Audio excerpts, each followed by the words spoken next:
Absolutely. But I want to bring this up. Yeah, go ahead, bring it up. I gotta give a special shout This is out. something. Yeah, this is something that wasn't brought to my attention. I didn't see this until a couple hours ago. Like not So even, maybe 1 hour ago. what are your thoughts? So n- nothing's been confirmed yet. I'll say that. Um, I know people who have worked directly with him, Mhm. and some people have good things to say. Some people have bad things to say. So I think it's. I mean, it's not going to affect the Ohio State football program, I think, directly in any sort of way. I do think that this might help get out certain messaging a little bit better.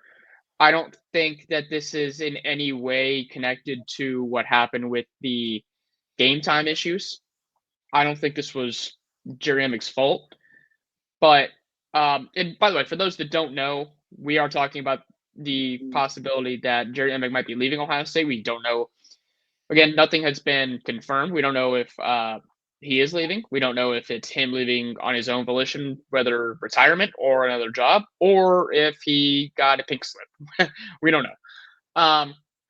But I don't think it's in response to not being able to get the Texas game into prime time. That was not his call. That's more of a network issue. I know that's what some Ohio State fans were inferring, but I don't really know. It was just kind of a piece of news that caught me off guard. I want to hear your opinion. So I did it earlier, but I want to give a public apology. Did you saw the video on Minnesota Sports? Did you see it on there? I did not actually. No, So I saw there's someone in our group chat put the tweet in there that he was possibly leaving. So that's how I saw it. so the guy that broke it is a guy on X, his official Ohio State DG, Dylan every day on X. Everybody, Dylan and I we interact with each other a lot on X, have for a while now. But there was a time where there was like a daily war of me just attempting to shit on his daily Jerry Emig tweets about and just him hating him. And I'm here, and over the as the season went on, I'm like, damn, dude, like DG was right, Dylan was right.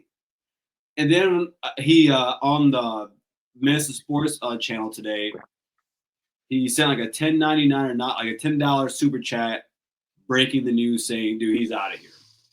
Now, like you said, is it true? No, but Dylan not too long ago pointed out that the job was open on the website. The job was there. Yep. It was listed. Yep. And I want to read some of these tweets to you, okay? This is Let's hear it. from April 14 from Dylan. If you ever have any doubt that Jerry Emig about Jerry Emig, know that Ezekiel Elliott was never a Heisman finalist, but Jabril Pepper was. Jerry Emig will be the only reason Jeremiah Smith does not win a Heisman and Caleb Downs doesn't win a Thorpe. There isn't a Come worse. on, man. I know, but it's so funny that like I look at some of the things like he would mostly point out, Dylan would, that about how like some of the, how when you see Oregon having their quarterback at Times Square, in the middle of Times Square, to push for a Heisman push, like middle of the season, compared to like the things that Ohio State does for their players. I get it. Like the media, like as much popularity as a guy like Jeremiah Smith gets, it was almost like in the beginning, like for a while, that like half the season almost, Ryan Williams was getting more publicity than Jeremiah was. Now, where his plays a little bit like that play against Georgia was insane. He was ever insane. But I understand it. Like when you put in the fact that Jabril Peppers made to the Heisman ceremony, he had no business of ever being there, but Ezekiel Elliott never did. Look, I get why we shouldn't blame Jerry, but I mean, he's been hate watching for some time, and it looks like it's happening. I can't blame Jerry for that because it's not like they never Chase Young was a Heisman finalist as a defensive end. And Like Justin. him and CJ, him and CJ were finalists. Justin Fields was a finalist. They had really once Kyle McCord came in, he was the only quarterback that Ryan Day had that really wasn't putting up Heisman numbers. So I think Ohio State has taken the approach that if you're good enough to get there with just your numbers and on your own merit, that's what we're going to focus on. And I think a lot of the players have taken that to heart as well. I'm not necessarily going to blame Jerry for that. Now, could he have made a little bit more of an effort to maybe push something out? Maybe. That is where I see a lot of Ohio State fans seem to have issues with him, is that he didn't go out and actively promote some of the good things that were happening. And I don't know if that's more of his job or if that's more of the marketing department. Either way, it's going to be interesting to see how the market Ohio State. That's his job, the market Ohio State players.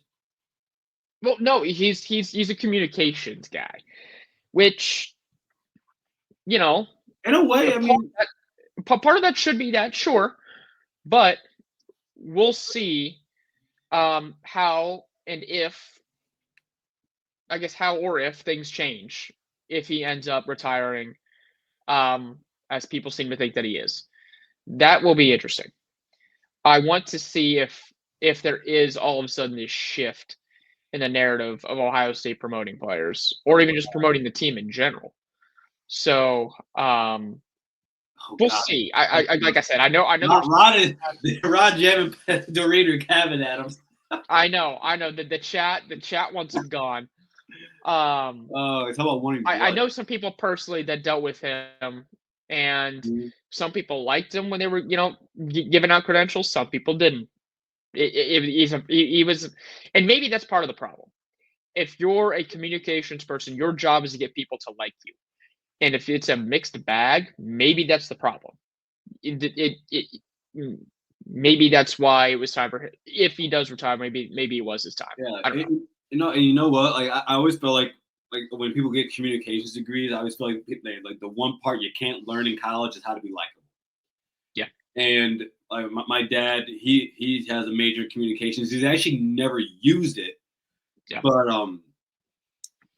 he's always been in sales and business. But my dad's a likable guy, And so, I'm like, if you're not likable and you're doing communications, quite frankly, that's every job. No, it is. Most jobs. Right. If you're not likable, then there's going to be problems, whether it's you on the customer end or you with whoever you're working with. So likability is definitely a skill.